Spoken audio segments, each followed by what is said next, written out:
नमस्कार, I am Shivani Singh. So friends, कैसे हैं आप सभी? मस्त होंगे होना यहाँ पे। और जैसा आप सब जानते हैं कि हम कंटिन्यू प्रिपरेशन कर रहे हैं स्पेशल सीटेट जुलाई एग्ज़ाम 2025 की। और फ्रेंड्स, टुडे सेशन है सीडीपी प्रीवियस क्वेश्चंस पेपर 1 और 2 दोनों ही एग्जाम्स के लिए बेस्ट यहाँ पे सेशन है। जैसे कि फ्रेंड्स, आप सब भी जानते हैं कि जो हमारा पेपर 1 और पेपर 2 होता है सीटेट का, सो पेपर 1 में भी सीडीपी है, देन पेपर 2 में भी सीडीपी आती है। ओके, दोनों यहाँ पे सेम सारे क्वेश्चन सेम ही हैं। सो पार्ट्स 20 है, इससे पहले मैंने 19 पार्ट्स कंप्लीट करा दिए हैं और बाय शिवानी सिंह मेरे द्वारा ही कंटिन्यू सेशन यहाँ पर आपको कराए जा रहे हैं। अब आप सबके लिए एक गुड न्यूज़ है, अगर आपको बिल्कुल फ्री में पीडीएफ चाहिए, ओके बिल्कुल फ्री में पीडीएफ चाहिए, तो आपको क्या करना है, ये हमारा व्हाट्सएप नंबर है 7505890761। ओके, आप हमें ग्रुप में, ठीक है, आप मुझे मैसेज कर सकते हैं और मैं आपको ग्रुप में ऐड कर दूंगी। अगर देखो आपको यहाँ पे पीडीएफ चाहिए और पीडीएफ से प्रैक्टिस करनी है, ओके, अब खुद बताइए, आप इस वीडियो को ओनली 1 या 2 बार सिर्फ और सिर्फ देख सकते हैं, वो भी अपना कंसेप्ट क्लियर करने के लिए। वीडियो का देखने का मतलब है सिर्फ और सिर्फ कंसेप्ट क्लियर करना। देन अगर भाई हमें प्रैक्टिस करनी होगी ना, अभ्यास निरंतर करना होगा, तो सिर्फ और सिर्फ एकमात्र तरीका है, वो है पीडीएफ से। देखो, मैं ये खुद फोर्स नहीं करूँगी कि मेरी वीडियो है देखो बार बार देखते रहो, 10 बार देखो, 20 बार, नो, टाइम वेस्ट होगा भाई आपका। ऐसा नहीं करना है। ओनली 1 या 2 बार आप वीडियो को वॉच कर सकते हैं, वो भी कंसेप्ट क्लियर करने के लिए। ओके, देन यहाँ पे अगर आपको पीडीएफ चाहिए तो आप ले सकते हैं। चलिए, वो आपके ऊपर डिपेंड करता है। आगे देखो फ्रेंड्स, यहाँ पे बहुत ही बेहतरीन एमसीक्यू हम करेंगे और इंग्लिश और हिंदी दोनों ही लैंग्वेज में हमारे एमसीक्यू रहेंगे। स्क्रीन पर फर्स्ट क्वेश्चन है, in progressive education the nature of learning is social, the seating arrangement is completely fixed, text books are the only source of learning, या फिर यहाँ पे द करिकुलम इज स्टैंडर्डाइज्ड। प्रगतिशील शिक्षा में देखो, प्रगतिशील जो शिक्षा है उसमें क्या होता है, सीखने का स्वरूप सामाजिक होता है, बैठने की व्यवस्था पूरी तरह से तय होती है, पाठ्य पुस्तकें सीखने का एकमात्र स्रोत होता है, पाठ्यचर्या मानकीकृत होती है। बहुत ही बेस्ट सेशन है। अगर फ्रेंड्स यहाँ पे हम बात करें जो मानकीकृत है, जो हमारे यहाँ पे प्रोग्रेसिव एजुकेशन है, प्रगतिशील जो शिक्षा है, ओके, जो यहाँ पे प्रोग्रेसिव एजुकेशन है यानी कि प्रगतिशील जो शिक्षा है, इसका मीन्स यह होता है कि यहाँ पे बच्चों की रुचि के आधार पर, बच्चों को ध्यान में रखते हुए उन्हें टारगेट बना के तब एजुकेशन प्रोवाइड कराना। प्रगतिशील का मतलब ये नहीं होता कि आप हुबहू बच्चे का बार बार अभ्यास कराते रहो, बार बार उसे रट्टाफिकेशन की ओर ड्रिल और रट्टाफिकेशन कराते हो, नो। प्रगतिशील कक्षा का मतलब होता है जिसमें सही तरीके से, सटीक तरीके से आपको शिक्षा प्रोवाइड कराई जाती है। ओके, सो यहाँ पे ये नहीं कि बस बैठने की व्यवस्था पूरी तरह से तय होती है। अब ये फिक्स है कि हाँ, राम अगर इस सीट पे बैठता है तो इसी सीट पे बैठेगा, भले ही राम लेट आता है या फिर आपका जल्दी आता है स्कूल्स में, लेकिन यह यहाँ पे बैठता है तो ये फिक्स है, यहीं पे बैठेगा, यहाँ पे और कोई स्टूडेंट्स नहीं बैठ सकते। तो ये प्रगतिशील शिक्षा नहीं है। ओके, पाठ्य पुस्तक सीखने का क्या सीखने का सिर्फ और सिर्फ पाठ्य पुस्तक ही एकमात्र स्रोत होता है, ऐसा कुछ नहीं है। हम अपने समाज में, अपने परिवार में, अपनी फैमिली में, आस पड़ोस में, अपने फ्रेंड्स लोगों में, दोस्तों में, अपने रिश्तेदारों में, रिलेशनशिप वाले जो हमारे होते हैं, सोशल जो होते हैं, एंड कल्चर्स, है ना। सो हम कंटिन्यूटी हर एक प्लेस पे कुछ ना कुछ सीखते हैं अपने विद्यालय में, स्कूल्स में। सो ये थोड़ा ही कह देंगे कि सिर्फ और सिर्फ बस बुक्स ही एक ऐसा यहाँ पे रीजन है जिससे हम सिर्फ और सिर्फ सीख सकते हैं, नो। क्या पाठ्यचर्या मानकीकृत? वैसे भी मानकीकृत शब्द हमारा नेगेटिव है। फर्स्ट ऑप्शन यहाँ पे राइट होगा 1। सीखने का स्वरूप क्या होता है? सोशल होता है। देखो, प्रगतिशील शिक्षा में क्या है, मैंने कहा ना कि सीखने का स्वरूप क्या है, सामाजिक होता है। ये सबसे बेस्ट यहाँ पे ऑप्शन हमारा हो जाएगा, है ना। अब भाई ये थोड़ा ही होता है कि बस हम सिर्फ और सिर्फ विद्यालय में ही सीखते हैं, नहीं।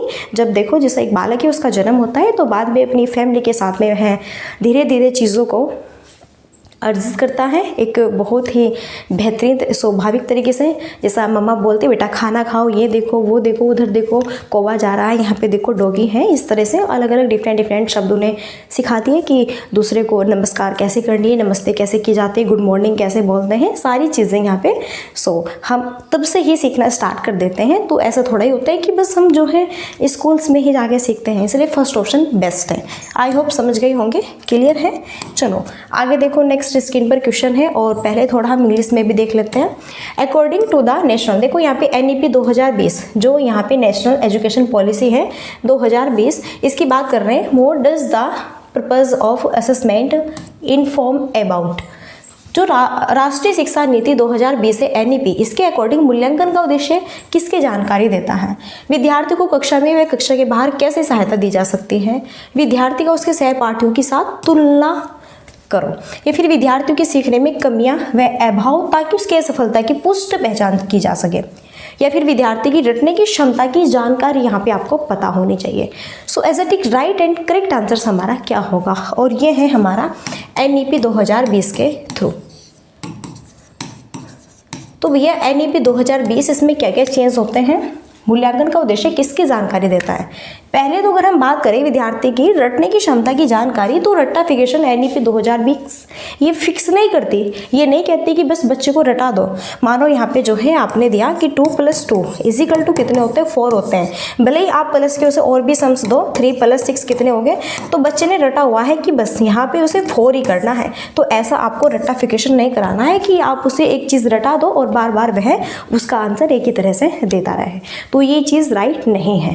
क्लियर है? क्योंकि इसे ये बताना चाहिए बच्चा डिजिट भी चेंज हो सकती है, एंड इस तरह से जो है हमें ये सॉल्व करना है। यहाँ पे डिजिट आपकी चेंज होगी तो फिर हमें क्या करना होगा? विद्यार्थी के सीखने की कमी व अभाव ताकि उसकी असफलता की पुष्ट पहचान। अब अगर हम यहाँ पे बस विद्यार्थी में कमियां ही ढूंढते रहे, उसका अभाव इस तरह से अगर हम करते रहे तो उसकी असफलता की पुष्ट पहचान की जा सके। तो यहाँ पे NEP 2020 ये भी आपको नहीं कहती। मानो एक बालक है, पढ़ रहा है, अगर उसे मिस्टेक्स हो रही है तो आप क्या कहते हैं उसे कि तुझसे नहीं आता कुछ करना, तुम नहीं पढ़ते हो ध्यान से, तुमसे ये सम्स भी नहीं हो पा रहे, तुम्हारी बुद्धि बिल्कुल, तुम मंद बुद्धि के हो, तुम इडियट हो, फलाना ढिमकाना, इस तरह से। तो बालक स्कूल से भी आना स्टार्ट नहीं करेगा, वह स्कूल भी नहीं आएगा और आपके सामने तो बिल्कुल भी नहीं आएगा, और साथ ही साथ में बिल्कुल वह ऐसा यहाँ पे अपने आप को फील करेगा कि मुझसे कुछ नहीं होगा जीवन में। तो ऐसा नहीं करना है। या फिर आप उसके साथियों के साथ में इसकी तुलना कर रहे हैं। मानो 2 स्टूडेंट हैं, राम है और भैया श्याम है, इन दोनों में आप तुलना कर रहे हैं कि राम है, यहाँ पे श्याम है। देखो श्याम जो है बहुत अच्छे मार्क्स लेके आता है, मीन्स समझो टेस्ट होता है, और यहाँ पे 10 में से 9 मार्क्स लेके आता है। यहीं पे अगर राम है, राम 10 में से समझो 6 मार्क्स लेके आता है, तो टीचर क्या कहेंगे राम को कि श्याम की तरह बनो, ये देखो कितने अच्छे मार्क्स लेके आया है, इसकी तरह पढ़ाई करो, तुम जो है श्याम से ज़्यादा इंटेलिजेंट नहीं हो। तो इस तरह से राम इसके प्रति एक तो ईर्ष्या पैदा कर रहा है टीचर्स, ये राम जो है श्याम से ईर्ष्या करने लगेगा, और इसके साथ शायद यह फिर फ्रेंडशिप भी ना रखे, है ना, इसके साथ यह फ्रेंड भी ना रहे, क्योंकि ये कहेगा कि टीचर्स लोग हमें आपस में हमारी तुलना करते हैं। तो ये चीज़ें तो बच्चों को बिल्कुल भी अच्छी नहीं लगती। सो देन फर्स्ट यहाँ पे ऑप्शन राइट होगा, विद्यार्थी को कक्षा में व कक्षा के बाहर कैसे सहायता दी जा सकती है। यस, जो भी हम बालक को सिखा रहे हैं उसके बाहरी जीवन से जोड़िए। यानी आज जो है टीचर है और यहाँ पे जो है पोषण के बारे में बता रहे हैं, पोषण के बारे में। तो हम बच्चों को कहेंगे कि आप घर पे क्या क्या खाते हैं, कौन कौन से फल खाते हैं, हरी सब्जियां कौन कौन से खाते हैं। देन आप उन्हें स्कूल्स में लेके आना और फिर उनके चित्र सभी बच्चों के साथ में आप साझा करो, दिखाओ, और फिर देखो कि ये फल खाने से ये होता है, ये सब्जी खाने से ये होता है। ये सारी चीज़ें बच्चे खुद भी सीखेंगे, और जब वह खाएंगे ओके और खाना अपने घर पे, तब भी वो खाते वक्त ये कहें कि हाँ इसे खाने से मुझे इस चीज़ की पूर्ति होगी, ये होगी। ठीक है, तो यहाँ पे फर्स्ट ऑप्शन राइट, यानी कि जो भी हम पढ़ा रहे हैं उसे उसके बाहर के जीवन से जोड़िए। विच of the following is a characteristic of A talented student. तो निम्नलिखित में से प्रतिभावान विद्यार्थी की विशेषता कौन सी है? धीमी समझ है, सोच में सटीकता की आवश्यकता है, जिज्ञासा की कमी है, आसान कार्यों को चुनने की प्रवृत्ति है। तो इनमें से प्रतिभावान विद्यार्थी की विशेषता कौन सी? पहले प्रतिभावान विद्यार्थी यानी कि प्रतिभाशाली, जिसका IQ लेवल 140 प्लस होता है, और यह बालक सृजनात्मक, यह बालक क्या होते हैं? सृजनात्मक थिंकिंग रखते हैं। देखो इनका IQ लेवल 140 प्लस होता है और यह बालक सृजनात्मक थिंकिंग रखते हैं, और स्वयं तर्क वितर्क करते हैं, तर्क वितर्क करते हैं स्वयं, ओके, और साथ ही साथ में चिंतन करते हैं, और इनके सामने कोई भी प्रॉब्लम्स होते हैं तो उसे खोजने के लिए भिन्न भिन्न डायरेक्शन का ये यूज़ करते हैं कि यह कैसे होगा, कब होगा, किस माध्यम से होगा, किस डायरेक्शन से होगा, है ना। तो वही होते हैं प्रतिभावान विद्यार्थी। क्या ये धीमी समझ रखते हैं? नो। क्या इनमें जिज्ञासा की कमी होती है? नहीं। क्या आसान कार्यों को करने की इनमें प्रवृत्ति ज़्यादा होती है? नो। नहीं। सबसे बेस्ट है सोच में सटीकता की क्या होती है? आवश्यकता होती है। यही इस तरह के होते हैं कि मानो एक बालक है और गणित का सम्स कर रहा है, मैथ के सम्स सॉल्व कर रहे हैं, है ना। तो मैथ का जो उसने सम्स सॉल्व किया उसे तब तक यहाँ पे संतुष्टि नहीं मिलेगी जो प्रतिभाशाली बालक होते हैं, जब तक कि उसके एमसीक्यू को सही तरीके से टीचर ये ना कहे कि हाँ ये बिल्कुल सटीक एक्यूरेट राइट यहाँ पे आपका आंसर है। ये नहीं कि बस उसने किया और उसका वहीं पे काम फिनिश हुआ। ऐसा कुछ नहीं कि उसने टेस्ट दिया और बस यहीं पे संतुष्टि हो गई कि हाँ मुझे टेस्ट देना था और दे दिया मैंने, अब देखते हैं जो होगा हो जाएगा, कोई बात नहीं। उसे जब तक संतुष्टि नहीं होगी, जब तक उसके अच्छे मार्क्स नहीं आएंगे, जब तक वो 10 में से 10 नहीं लेगा, तब तक उसके मन को संतुष्टि नहीं होगी। क्लियर है। तो इसलिए सोच में सटीकता रखते हैं एकदम कि सटीक होना चाहिए। यहाँ पे जो मैंने किया है ना इसका मुझे इतना फल मिलना चाहिए। क्लियर है। तो ये होते हैं प्रतिभावान विद्यार्थी। चलिए नेक्स्ट देखो, स्क्रीन पर 4 क्वेश्चन है। एक निर्दिष्ट लक्ष्य तक पहुंचने के लिए विद्यार्थियों को उनकी संज्ञानात्मक क्षमताओं पर चिंतन करने के लिए प्रोत्साहित करके एक शिक्षक निम्नलिखित के किस विकास को सुगम बना रहा है? क्वेश्चनात्मक ज्ञान है, अधिसंज्ञान है, प्रतिक्रियात्मक ज्ञान है, रटकर याद रखना है। तो एक निर्दिष्ट लक्ष्य तक पहुंचने के लिए विद्यार्थियों को उनकी संज्ञानात्मक क्षमताओं पर चिंतन करने के लिए प्रोत्साहित करके, अब मैं आपको आपका ही एग्जांपल देती हूँ। देन यहाँ पे बहुत सारे स्टूडेंट्स हैं जो कि सीटेट की प्रिपरेशन कर रहे हैं। आप सभी हमारे जो करीबी फ्रेंड्स हैं, ओके, कर रहे हैं कि नहीं कर रहे हैं? बिल्कुल कर रहे हैं।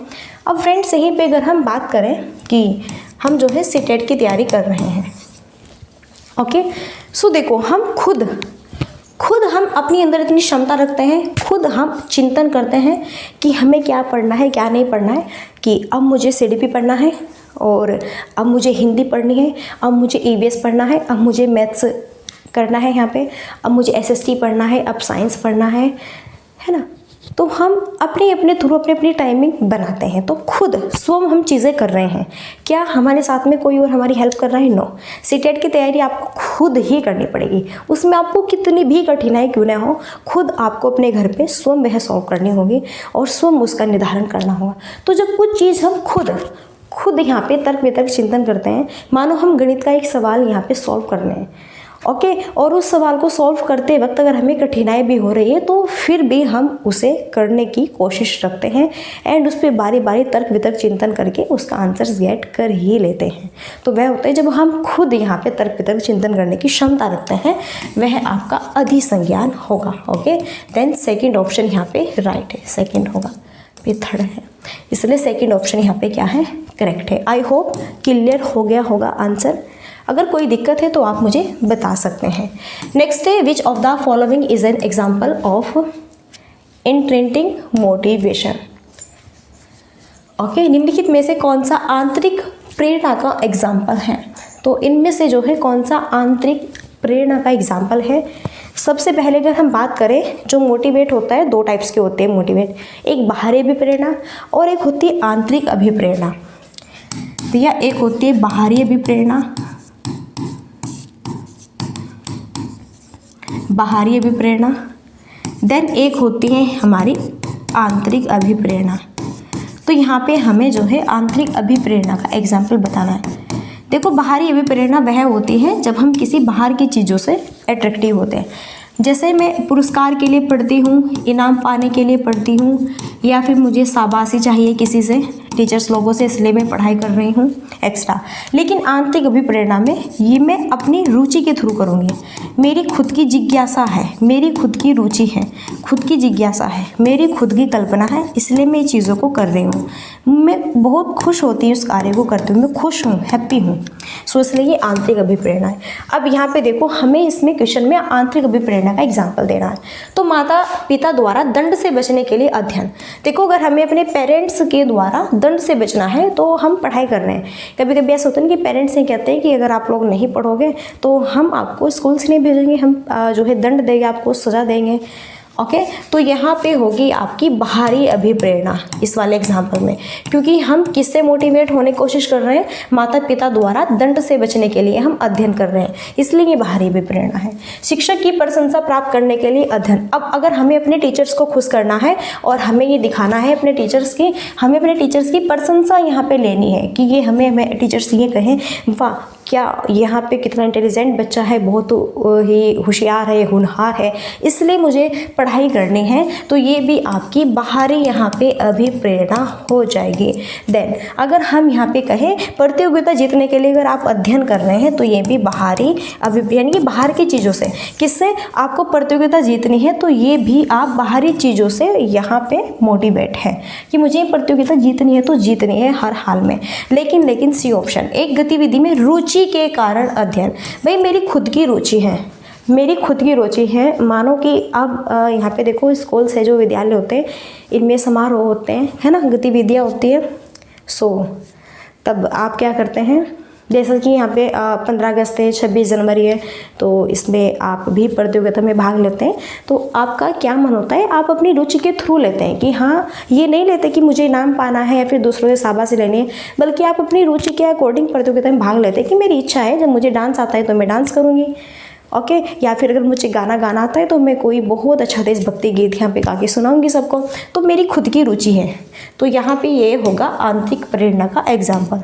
सो थर्ड ऑप्शन राइट।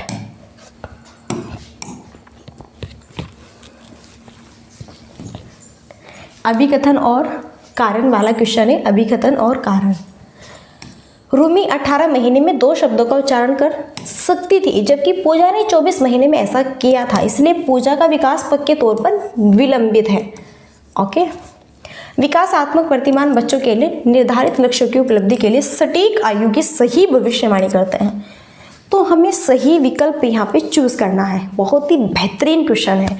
सो यहाँ पे एक गर्ल्स है जिसका नाम है रूमी और जो कि 18 मंथ्स की है। ओके। 18 महीने में 2 शब्दों का उच्चारण कर सकती थी। देखो जब रूमी 18 महीने की थी तो तब यह 2 शब्दों का उच्चारण कर सकती थी, जबकि जो पूजा थी यह यहाँ पे 24 मंथ की हो गई, 24 मंथ की हो गई, है ना। 24 महीने में इन्होंने ऐसा किया। रूमी ने तो भैया 18 मंथ में 2 शब्दों का उच्चारण किया, और देन यहीं पे पूजा है जिसने 24 महीने में जाके 2 शब्दों का उच्चारण किया, इसलिए पूजा का विकास पक्के तौर पर विलंबित है। कह रहे हैं कि पूजा का विकास पक्के तौर पर विलंबित है, यानी कि पूजा सही से जल्दी से नहीं सीख पाएगी, पूजा अपने जीवन में कभी क्या कुछ नहीं कर पाएगी, तो ऐसा बिल्कुल गलत है। मानो 2 बालक हैं और एक बालक अगर जल्दी चलना सीखता है, जल्दी यहाँ पे बोलना सीखता है, तो इसका मतलब ये नहीं कि दूसरा बालक अगर लेट बोलना सीखेगा, लेट चलना सीखेगा कि वह अपने भविष्य में कुछ नहीं कर सकता। तो ऐसा कुछ नहीं है। सबका विकास अलग अलग होता है, भिन्न भिन्न दरों पर होता है, एक समान नहीं होता, असमान होता है। कोई बच्चा कब बोलता है, कोई बच्चा कब चलता है, कोई बच्चा कब बैठता है, कोई बच्चा कब दौड़ता है, कब भागता है, कब खाता है, कब पीता है, कब जो है क्या क्या एक्टिविटी करती है, सबकी डिफरेंट डेवलपमेंट होता है भैया। तो आप इसे ऐसे क्या कह सकते हो कि यह यहाँ पे विलंबित कर दो इसको, ये कुछ नहीं कर पाएगी भविष्य में, इसलिए ये अभिकथन बिल्कुल हमारा रॉन्ग है। ओके। विकासात्मक प्रतिमान बच्चों को निर्धारित लक्ष्यों की उपलब्धि के लिए सटीक आयु की सही भविष्यवाणी। देखो हम ये कह सकते हैं कि हाँ विकास के प्रति हम भविष्यवाणी कर सकते हैं, लेकिन सटीक भविष्यवाणी कि अगर मैंने कहा इस बच्चे की एक्टिविटी को देखते हुए, मानो कोई बालक है, ये बालक अगर 3 साल का है और बहुत अच्छी एक्टिविटी करता है, बड़ी ही फास्ट, बढ़िया एकदम, है ना, सारी चीज़ें जानता है, इंग्लिश टू हिंदी दोनों लैंग्वेज में, तो मैं इसे अगर बोलूँ कि हाँ ये आगे जाके कुछ ना कुछ अवश्य करेगा, यानी कि आगे जाके मैंने कह दिया ये टीचर बनेगा तो बनेगा, तो ऐसा कुछ नहीं कि वो 3 साल की उम्र में काफ़ी अच्छी एक्टिविटी कर रहा है और मानो कि अब उसकी 25 एज है और अब यह जो है आपका सही तरीके से पढ़ाई भी नहीं करता, इधर उधर दोस्तों में अपना टाइम वेस्ट करता है, तो फिर हम कैसे कह सकते हैं कि सटीक भविष्य कर दे मैंने कि टीचर बनेगा तो यह टीचर बनेगा ही। सो ऐसा कुछ नहीं है कि हम सटीक भविष्यवाणी कर दे किसी बंदे की। ये तो सब कह दे कि हाँ ये IAS बनेगा तो बनेगा, क्या ज़रूरी पता है कि हाँ ये आगे जाके IAS बनेगा ही? तो ऐसा कुछ नहीं है। A और R दोनों हमारे कथन गलत हैं। चलिए नेक्स्ट है, बेस्ट क्वेश्चन है। देखो पियाजे theory, the process in which a child transforms and modify his schema to make a scene of new experience is called। तो पियाजे के सिद्धांत में वह प्रक्रिया जिसमें एक बच्चा नए अनुभव का बोध करने के लिए अपने स्कीमा के रूपांतरित और संशोधित करता है तो क्या कहलाता है? अनुकूलन, समायोजन, संरक्षण है या फिर केंद्रीकरण है?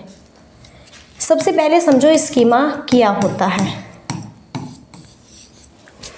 स्कीमा, जैसे आपने कंप्यूटर देखा है ना, कंप्यूटर, सो कंप्यूटर का माइंड डाटा किस में होता है? उसके सीपीयू में फिक्स होता है।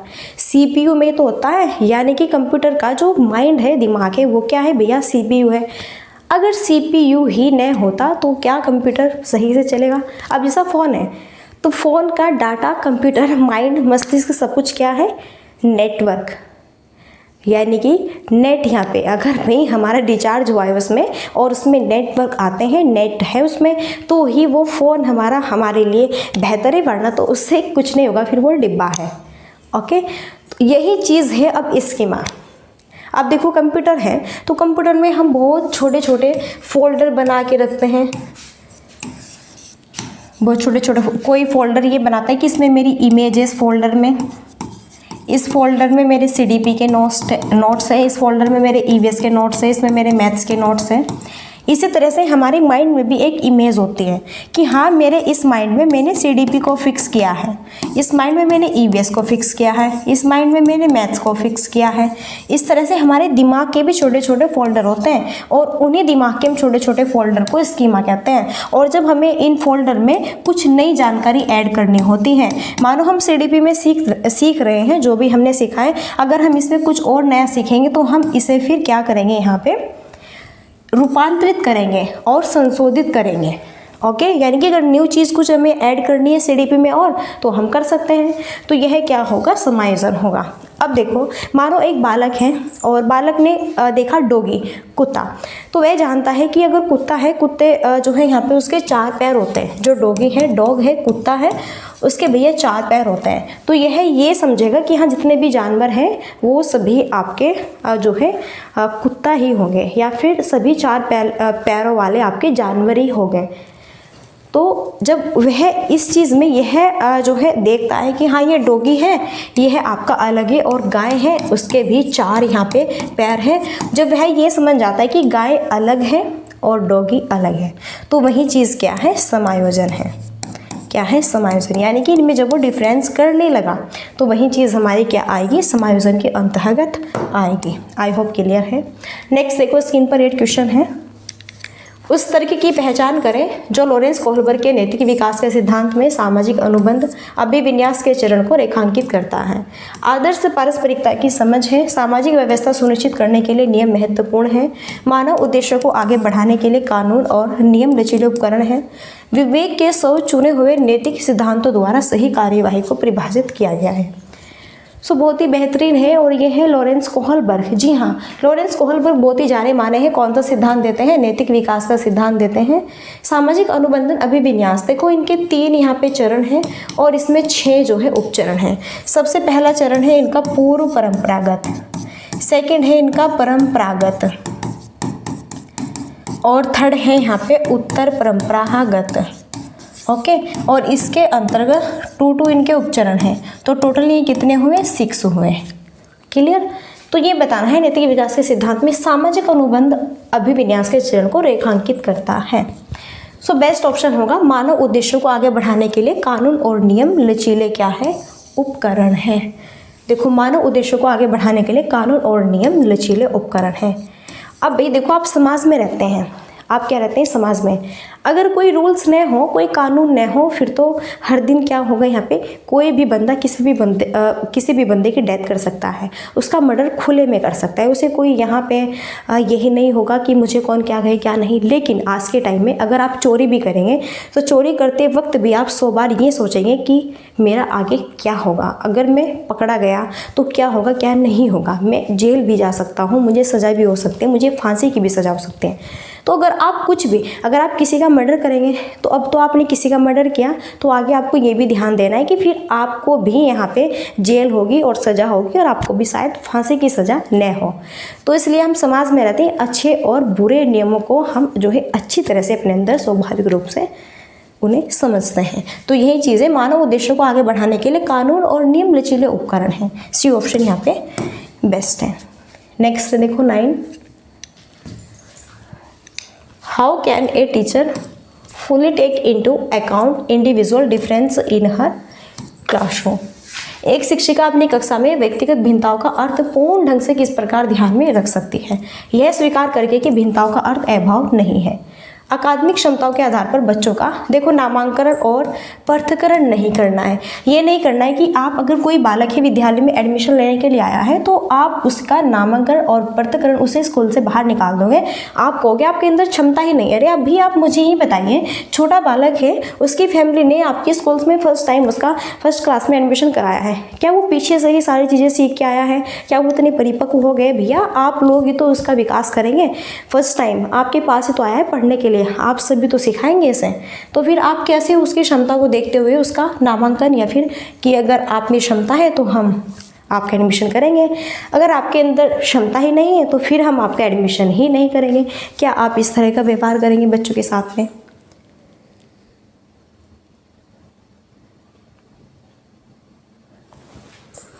ओके, सो हमें ये सारी चीज़ें यहाँ पे देखनी है।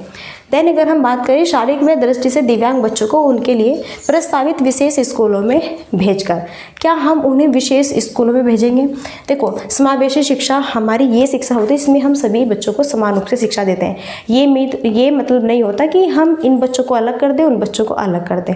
ओके, या फिर कक्षा में एकल संस्कृति को प्रोत्साहित करके जिससे प्रतिस्पर्धा को बढ़ावा मिले, तो ये भी चीज़ हमारी रॉन्ग है, ये भी रॉन्ग है। सबसे बेस्ट ऑप्शन है यह स्वीकार करके कि भिन्नताओं का अर्थ अभाव नहीं है। तो एक टीचर अपनी कक्षा में व्यक्तिगत भिन्नताओं का अर्थपूर्ण ढंग से किस प्रकार ध्यान में रख सकती है? देखो एक क्लास है, 30 बच्चे हैं, 35 है, 40 है, 45 है और सब में व्यक्तिगत भिन्नता देखने को मिलती है। तो भैया जब सभी में व्यक्तिगत भिन्नता देखने को मिलती है तो उस आधार पर आप सबको कैसे पढ़ाएंगे, कैसे हैंडल करेंगे? कोई बच्चा देखकर सीखता है, कोई बच्चा सुनकर सीखता है, कोई बच्चा खेल कर सीखता है, कोई किस माध्यम से सीखता है, कोई किस माध्यम से सीखता है। तो आपको उनका ध्यान रखना है और उसी आधार पर उन्हें शिक्षा प्रोवाइड करानी है। सो फर्स्ट ऑप्शन यहाँ पे राइट होगा। ओके, चलिए नेक्स्ट देखो स्क्रीन पर नेक्स्ट क्वेश्चन है भैया। सो फ्रेंड्स देखो नेक्स्ट यहाँ पे क्वेश्चन हमारा 10 काफ़ी इंपॉर्टेंट है। निम्नलिखित में से कौन सा विकल्प दी गई दिव्यांगता और संबंधित विद्यार्थियों के समावेशन हेतु यथोचित संयोजन रणनीति का सही युग्म है? प्रतिभाशाली, देखो यहाँ पे ये प्रतिभाशाली इनके बारे में बताना है, फिर संलग्नता इनके बारे में बताना है, फिर पठन वैकल्य इनके बारे में बताना है, फिर वाक हानि। यहाँ पे हमें वह यहाँ पे युग्म चूज़ करना है, वह जोड़ा चूज़ करना है जो कि बिल्कुल सही सटीक यहाँ पे है। तो जो प्रतिभाशाली है कि वो आसान और बहुत ही सरल सामग्री उन्हें देनी होती है। जो संलग्नता होती है कक्षा की व्यवस्था को बार बार बदलते रहना। पठन वैकल्य उत्तम चित्रों के आधार पर दत्तकार्य देना। वाक हानि धैर्य दिखाना और प्रतिक्रिया देने के लिए पर्याप्त समय देना। तो क्या बात है, बहुत ही बेस्ट यहाँ पे एकदम होनहार हमारा क्वेश्चन है। तो यहाँ पे हम समझेंगे इस क्वेश्चन को। तो देखिए फ्रेंड्स, हमें ये जो क्वेश्चन है ना बहुत अच्छे से यहाँ पे करना है। फर्स्ट यहाँ पे है प्रतिभाशाली। प्रतिभाशाली के आगे लिखा हुआ है कि क्या प्रतिभाशाली जो होते हैं उन्हें आसान और बहुत ही सरल सामग्री दो। तो प्रतिभाशाली बालक वह होते हैं जिनका IQ लेवल 140 प्लस होता है और वह यहाँ पे उन चीज़ों में ज़्यादा इंजॉय लेते हैं, उन चीज़ों में ज़्यादा रोचकता दिखाते हैं जिनमें चिंतन, तर्क वितर्क छिपाओ और जो आपके थोड़ा हार्ड टाइप्स के हो। ओके, और आप कह रहे हैं कि उन्हें आसान और बहुत ही सरल सामग्री दो, इसलिए ये हमारा रॉन्ग हुआ। सेकेंड है संलग्नता। संलग्नता का मतलब होता है जब हम स्वयं में ही खोए रहते हैं। मानो एक बालक है, पूरे दिन एक ही खिलौने से खेल रहा है, बस उसके पास में एक ही खिलौना है। मानो कि उसके पास में एक खिलौना है, बस यहाँ पे कार, तो उसके साथ में खेल रहा है पूरे दिन। या फिर यहाँ पे अगर हम बात करें फ्रेंड्स, संलग्नता वाले इस तरह के होते हैं जो स्वयं में ही खोए रहते हैं, एक दूसरे के साथ में ज़्यादा बातचीत नहीं करते हैं, ना इधर उधर बैठना होता, कुछ नहीं, बस अपने आप में ही वो मग्न होते हैं। तो इसका मतलब ये नहीं कि कक्षा की व्यवस्था को ये बार बार बदलते हैं। अरे भैया ये किसी से भी मतलब नहीं रखते, फिर कक्षा की व्यवस्था को बार बार कैसे बदलेंगे? पठन वैकल्य। पठन वैकल्य का मतलब होता है जब पढ़ने में हमें कठिनाई होती है कि जो भी लिखा हुआ उसे हम गलत पढ़ते हैं। मानो यहाँ पे सा लिखा हुआ है तो इसे हम वोज पढ़ते हैं। मानो यहाँ पे वोज लिखा हुआ है तो इसे हम सा पढ़ते हैं। मानो यहाँ पे अनक्लियर लिखा हुआ है उसे हम नु क्लियर पढ़ते हैं। मानो नु क्लियर लिखा हुआ है उसे हम अनक्लियर पढ़ते हैं। मानो यहाँ पे जो है आपकी इस तरह से बिल्ली लिखा हुआ है, आप इसे बिल्ली पढ़ते हैं। ओके, इस तरह से आप अलग अलग तरह से, यानी कि इनमें भी सही से शब्दों का उच्चारण नहीं कर पा रहे हैं, गलत तरीके से पढ़े, तो इसका मतलब यानी कि आप उसे उत्तम चित्रों के आधार पर दत्तकार्य दो। वैसे तो उनसे खुद लिखा नहीं जा रहा है, पठन वैकल्य है उनके अंतर्गत, वैसे ही लिख नहीं सकते, और आप उन्हें और भी लिखने का ही कार्य दे रहे हो। सही यहाँ पे सटीक आंसर है 4, वाक हानि। वाक हानि जो है यह आपका है यहाँ पे बोलने से रिलेटेड। अगर आप सही से बोल नहीं पाते तो आपको क्या करना है, धैर्य दिखाना है, प्रतिक्रिया देने के लिए पर्याप्त समय देना है टीचर्स को। मानो कोई बालक है बोलने में हेजिटेशन करता है, हाँ वह समझ रहा है चीज़ों को जो आप पूछना चाह रहे हैं। अगर आप बच्चे से पूछेंगे कि बताओ बेटा हमें ये बताओ आप, कि देखो थोड़ी थोड़ी चीज़ें तो बच्चे सीख ही जाते हैं, कि चलो हमें ये बताओ आप, आपने पढ़ा हुआ है कि ऐसे ही अनार जो होता है, अनार यह इसका रंग कैसा होता है, आपने क्या यह कभी खाया है। तो जब बच्चे इसे बताने में हेजिटेशन फील करेगा, थोड़ा सहमेगा, थोड़ा रुक रुक के बताएगा कि हाँ सर जी, हाँ हाँ मैं अभी बता रहा हूँ, इस तरह की एक्टिविटीज़ करेगा, तो आपको क्या करना है, बच्चे को धैर्य दिखाना है ना, उसे बच्चे को समय देना है बोलने का, कि कोई बात नहीं बेटा, आराम से सोच के बिल्कुल बताइए, और आपको बड़ा ही सही तरीके से उसे बिल्कुल प्यार लाड़ दुलार दिखाना है। तभी अगर आप जो है ये कहोगे कि देखो स्टिक है मेरे हाथ में, अगर आप जल्दी नहीं बताओगे ना तो ये स्टिक लगेगी, आपको दंड दिया जाएगा, सजा दी जाएगी, धूप में खड़ा कर देंगे, तो ये चीज़ें नहीं करना है। वाक हानि, कोई बोलने में अगर हेजिटेशन रखता है, उसे प्रॉब्लम हो रही है, तो उसे समय दो और आप खुद भी धैर्य रखो, वो धीरे धीरे आपको बता देगा कि हाँ सर अनार वो तो उसका रंग लाल होता है और उसमें दाने भी रेड रेड होते हैं, इस तरह से। ठीक है, सो यहाँ पे 4 ऑप्शन हमारा बिल्कुल सटीक है। नेक्स्ट, विद्यार्थियों द्वारा ग्रहण, देखो विद्यार्थियों द्वारा ग्रहण की गई होगा, विद्यार्थियों द्वारा ग्रहण की गई वैकल्पिक धारणाओं को संबोधित करने के लिए निम्न में से क्या इंपॉर्टेंट है। ऐसी परिस्थिति बनाना जहां विद्यार्थी अपने विचार व्यक्त करने के लिए प्रतिबंधित महसूस करें। विषय वस्तु को शिक्षक केंद्रित शिक्षा शास्त्र के माध्यम से पढ़ाना। ऐसी परिस्थितियां उत्पन्न करना जहां विद्यार्थी वैकल्पिक धारणाओं को व्यक्त कर सकें। अधिगम प्रक्रिया में विद्यार्थियों के सामाजिक सांस्कृतिक संदर्भ की भूमिका की उपेक्षा करना। सो विद्यार्थियों द्वारा ग्रहण की गई वैकल्पिक धारणाओं को संबोधित करने के लिए निम्न में से क्या इंपॉर्टेंट है। तो क्या हम अधिगम प्रक्रिया में विद्यार्थियों की सामाजिक सांस्कृतिक संदर्भ की भूमिका की उपेक्षा करेंगे। उन्हें, उपेक्षा जो शब्द है ना, ये हमारा निगेटिव टैगवर्ड्स है। आप उपेक्षा को ये मत मानना कि एक पॉजिटिव टैगवर्ड्स है, ये हमारा एक निगेटिव टैगवर्ड्स है। अगर उपेक्षा शब्द आपको किसी भी ऑप्शन में दिखता है तो ये हमारा ऑप्शन ही रॉन्ग होगा। तो ये नहीं बच्चों की आपको उपेक्षा करनी है, उनकी तुलना करनी है, ओके, ये रॉन्ग है। या फिर ऐसी परिस्थितियां उत्पन्न करो जहां विद्यार्थी वैकल्पिक धारणाओं को व्यक्त कर सके, ये भी इतना बेस्ट नहीं है। विषय वस्तु को शिक्षक केंद्रित, नहीं, क्या हमारी विषय वस्तु शिक्षक केंद्रित हो सकती है? नो, हमारी विषय वस्तु शिक्षक केंद्रित न हो के बाल केंद्रित हो सकती है, तो ऑप्शन हमारा बेस्ट होता। सबसे बेस्ट ऑप्शन है ए, ऐसी परिस्थितियां बनाना जहां विद्यार्थी अपने विचार व्यक्त करने के लिए प्रतिबिंबित महसूस करें। फर्स्ट ऑप्शन, मानो आप बालक को पढ़ा रहे हैं, आप यहाँ पे ईवीएस का चैप्टर पढ़ा रहे हैं, है ना, 3rd क्लास है आपकी, क्लास 3rd है, क्लास 3rd के स्टूडेंट्स को आप ईवीएस पढ़ा रहे हैं।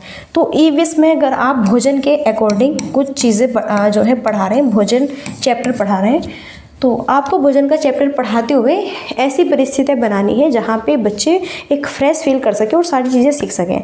अब भोजन के बारे में पढ़ा रहे हैं तो फल, फ्रूट्स, सब्जियाँ, इन सब के बारे में बताएंगे।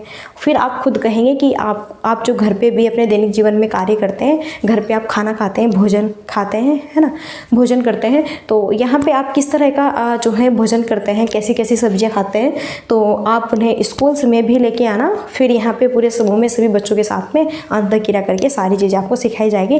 देन आप इस तरह से बहुत ही बेहतर तरीके से सीख सकते हैं और एक बहुत ही अच्छा भी यहाँ पे बिल्कुल फ्रेश फील करेंगे। सो फर्स्ट ऑप्शन राइट है। नेक्स्ट है, for effective learning what should be the starting point for instruction.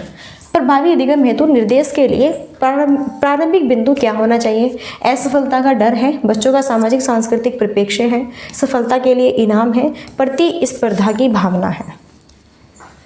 प्रभावी अधिगम हेतु निर्देश के लिए सबसे प्रारंभिक बिंदु क्या होना चाहिए? क्या असफलता का डर? तो ऐसा नहीं है।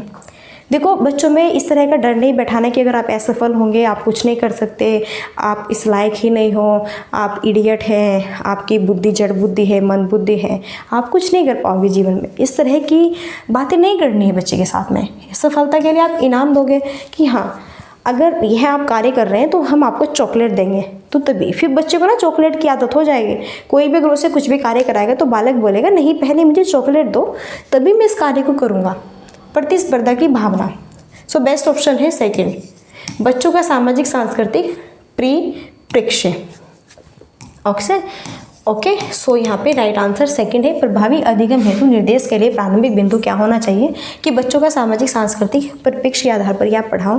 देखो, बालक है अलग अलग जो है सामाजिकता से अलग अलग नैतिक विकास उनका अलग अलग, उनकी मातृभाषाएं अलग अलग जो है वातावरण से पर्यावरण से अलग अलग आते हैं बच्चे, तो उन सबका सम्मान करना है, सभी को धैर्यपूर्वक पढ़ाना है, सबकी मातृभाषा को ध्यान में रखते हुए, सबकी रुचियों को, क्षमता को, सारी चीज़ें यहाँ पे ऑल पॉइंट्स को ध्यान रखते हुए ही हमें शिक्षा प्रोवाइड करानी है। चलिए नेक्स्ट है, निम्नलिखित में से कौन सा कथन व्यक्ति के विकास की प्रक्रिया के बारे में सही है? विकास की प्रक्रिया एक दिशा होती है, यह केवल व्यक्ति की आनुवंशिकता से प्रभावित होता है। विकास की प्रक्रिया में सांस्कृतिक विविधता होती है। विकास केवल वातावरणीय कारकों के द्वारा ही निर्धारित होता है। तो friends, which of the following statements is correct about the process of development of an individual? तो यहाँ पे फ्रेंड्स हमें जो है सबसे बेस्ट कथन बताना है विकास की प्रक्रिया के बारे में। तो बताइए क्या मैंने बताओ कि विकास की प्रक्रिया एक दिशा होती है? नो, विकास की प्रक्रिया एक दिशा थोड़ा ही होती है, बहुदिशीय होती है, बहुत दिशाओं में होता है। विकास है आपका, है ना। देखो, सामाजिक विकास, सामाजिक भी आपका विकास के अंतर्गत आएगा, नैतिक विकास, सामाजिक विकास, संस्कृति विकास, मानसिक विकास, शारीरिक विकास, ये सभी के सभी विकास आपके किसके अंतर्गत आएंगे? विकास के ही अंतर्गत आएंगे। इसलिए विकास की प्रक्रिया एक दिशा नहीं होती, बहुत दिशा होती है। बहुत दिशाओं में पहले आपके अंदर शेषावस्था आएगी, फिर बाल्यावस्था से गुजरेंगे, फिर आप किशोरावस्था से गुजरेंगे, फिर आप जो है प्रौढ़ावस्था से गुजरेंगे, फिर आप वृद्धावस्था बुढ़ापे की स्टेज से गुजरेंगे, है कि नहीं? तो सारी ही जो है विकास की प्रक्रिया हमारे अंतर्गत आएगी। फिर एक दिशा में थोड़ा ही होता है कि बस आप जो है वही रहोगे हमेशा। अगर बच्चे हैं तो बच्चे ही रहोगे, बड़े हो तो बड़े ही रहोगे, ऐसा कुछ नहीं है। ओके, बहुदिशीय होती है, अलग अलग स्टेज में चेंज होती रहती है। क्या यह केवल हेरिडिटी पर ही डिपेंड? ये चीज़ मैंने बताई हुई है कि केवल हेरिडिटी पर ही डिपेंड नहीं है विकास, न ही केवल इन्वायरमेंट पर डिपेंड है, बल्कि हेरिडिटी और इन्वायरमेंट दोनों की अंतःक्रिया का परिणाम है। इसलिए सटीक आंसर होगा ऑप्शन सी, विकास की प्रक्रिया में सांस्कृतिक विविधताएं होती है। यस, हर बच्चे का अलग अलग सोचने की, समझने की क्षमता, सबका धर्म, सबकी रुचि, सब दिखने में, सबका व्यक्तिगत, सबकी पर्सनैलिटी, सबकी सोच विचार सब डिफरेंट होते हैं भाई, है ना। सब सीखते भी अलग अलग गति से हैं। कोई सुन के सीखता है, कोई बोल के सीखता है, कोई नाच के सीखता है, कूद के सीखता है, घूम फिर के सीखता है। सबकी अलग अलग जो है एक्टिविटीज़ होती है, कोई किस तरह सीखता है, कोई किस तरह सीखता है। इसलिए थर्ड ऑप्शन हमारा बेस्ट होगा। क्लियर है? चलिए आगे बढ़ते हैं। नेक्स्ट स्क्रीन पर 4 क्वेश्चन देखो, काफ़ी बेहतरीन क्वेश्चन है और ये क्वेश्चन है अकॉर्डिंग टू जीन पियाजे। जीन पियाजे which of the following are able to children in the pre operational stage. Jean पियाजे के अकॉर्डिंग पूर्व संक्रियात्मक चरण में बच्चे निम्न में से क्या कर पाते हैं? प्रतिलोमिक चिंतन है, अनुक्रमिक वर्गीकरण है, प्रतीकात्मक खेल है, संरक्षण। सो संरक्षण तो मूर्त संक्रियात्मक अवस्था की है, ये भी मूर्त संक्रियात्मक अवस्था की है, और ये आपका अमूर्त संक्रियात्मक अवस्था का है। इसलिए प्रतीकात्मक खेल जीन पियाजे के अनुसार, जीन पियाजे ये पूर्व संक्रियात्मक, जीन पियाजे कहाँ के रहने वाले थे? थोड़ा इनके बारे में समझ लेते हैं। स्विट्जरलैंड के रहने वाले थे ये, और इन्होंने 4 अवस्थाएं बताई हैं। सबसे पहली है यहाँ पे इनकी संवेदीगामक अवस्था, सेकंड यहाँ पर रहती है पूर्व संक्रियात्मक अवस्था, ओके, थर्ड यहाँ पर है मूर्त संक्रियात्मक अवस्था, और 4 यहाँ पर है अमूर्त संक्रियात्मक अवस्था। तो जो ये आपकी संवेदीगामक अवस्था है, ये है 0 से 2 साल के लिए, पूर्व संक्रियात्मक अवस्था 2 से 7 साल के लिए, मूर्त संक्रियात्मक अवस्था 7 से 11 साल के लिए, अमूर्त जो है 11 से 18 साल के लिए है। ओके, इस तरह से। तो जीन पियाजे के अनुसार पूर्व संक्रियात्मक चरण में बच्चे निम्न में से क्या कर पाते हैं? सो यहाँ पे प्रतीकात्मक खेल, थर्ड जो हमारा ऑप्शन है ये क्या होगा? बेस्ट यहाँ पे होगा। अब देखो, मानो बालक के पास में बटन है, क्या है, बटन। तो बटन को बालक टॉफ़ी समझ के कि ये वाइट वाइट सा दिख रहा है, इसे टॉफ़ी समझ के मुंह में डालता है, जबकि उसे नहीं पता कि हाँ ये बटन है, यह आपका जो है शर्ट है ना, यहाँ पे जो है लगाया जाता है और आप आप बटन को क्या करें, मुंह में खा रहे हैं, क्योंकि वह से बटन को कि कोई भी अगर किसी भी आकार की चीज़ होगी, देखो जो है गोल गोल है और टॉफ़ी भी गोल से ही इस तरह आयताकार वगैरह में भी होते हैं, तो कोई भी ऐसे उसे वस्तु अगर उसे दिखेगी तो उसे मुंह में डालेगा कि हाँ यह खाने की चीज़ है, टॉफ़ी है, क्या बात है, खाते हैं हम इसको, है ना। इस तरह से अलग अलग यहाँ पे एक्टिविटीज़ करते हैं, यानी कि प्रतीकात्मक खेल। अभी वह ये चीज़ नहीं समझ पाते कि हाँ ये बटन है, ये अलग है यहाँ पे, और जो टॉफ़ी होती है वह खाने की होती है, इसलिए यहाँ पे ये आपके आएंगे प्रतीकात्मक खेल कहलाएगा। ओके, क्लियर है, समझ आया। चलिए नेक्स्ट देखो 15 क्वेश्चन है और बहुत ही बेहतरीन क्वेश्चन है हमारा। Which of the following attitude is in accordance with a progressive classroom environment? तो निम्नलिखित में से कौन सी अभिवृत्ति एक प्रगतिशील कक्षीय माहौल के अनुसार है? निर्णय निर्धारण में बच्चों की सहभागिता, भयमुक्त अधिगम वातावरण की संरचना, विद्यार्थियों की व्यक्तिगत विभिन्नताओं का ध्यान रखना, अध्यापक द्वारा बाह्य अनुशासन कायम करना। तो डियर फ्रेंड्स 15 क्वेश्चंस क्या कहता है, कौन सी अभिवृत्ति एक प्रगतिशील कक्षीय माहौल के अनुसार है? तो भयमुक्त अधिगम वातावरण की संरचना करेंगे आप, भयमुक्त, विद्यार्थियों की व्यक्तिगत भिन्नताओं का ध्यान रखेंगे, या फिर अध्यापक द्वारा बाह्य अनुशासन कायम करेंगे, नो। बल्कि सबसे बेस्ट और सटीक ऑप्शन होगा प्रगतिशील कक्षीय माहौल अगर हमें बनाना है तो निर्णय निर्धारण में बच्चों की सहभागिता होनी चाहिए। मानो आप कुछ भी पढ़ा रहे हैं तो एक तो बच्चों के अनुकूल होना चाहिए, बच्चों की क्षमता के अनुसार होना चाहिए, जो भी आप पढ़ा रहे हैं करा रहे हैं उनकी क्षमता के ही जो है आधार पे वो चीज़ ही आपको करानी है यहाँ पे। तो देन सारी चीज़ें आपको यहाँ पे कम्प्लीटली देखनी होगी। अब ये नहीं कि आप अगर पढ़ा रहे हैं मानो क्लास 2 वालों को, है ना, और आप यहाँ पे जो पढ़ा रहे हैं वो आप 3rd क्लास वालों की पाठ्य पुस्तक पढ़ा रहे हैं, तो ये चीज़ रॉन्ग है, गलत है। आपको इन्हीं की पाठ्य पुस्तक पढ़ानी है, जो जितना जिसका लेवल है उसी आधार पे उसे पढ़ाना है, और जितना भी जिस बच्चे का IQ लेवल है उसके IQ लेवल को देखते हुए सारी चीज़ें हमें करानी है। देन सभी बच्चों की रुचि का भी ध्यान रखना है, व्यक्तिगत भिन्नताओं का ध्यान रखते हुए ही हम चीज़ों को प्रोवाइड कराएंगे। कोई अगर बच्चा दिव्यांग है तो हम उसे भी देखते हुए पढ़ाएंगे, उसे कौन सी सामग्री प्रोवाइड करानी है कौन सी नहीं, जिससे कि वह बेहतर तरीके से सीख सके। इसलिए सबसे बेस्ट ऑप्शन यहाँ पे होगा कि निर्णय निर्धारण में बच्चों की सहभागिता होनी चाहिए। ओके, चलो फर्स्ट ऑप्शन राइट है। सो फ्रेंड्स यहाँ पे 15 क्वेश्चंस हमारे कंप्लीट हुए। देन आप अब हमें बताएंगे आपको सेशन कैसा लगा।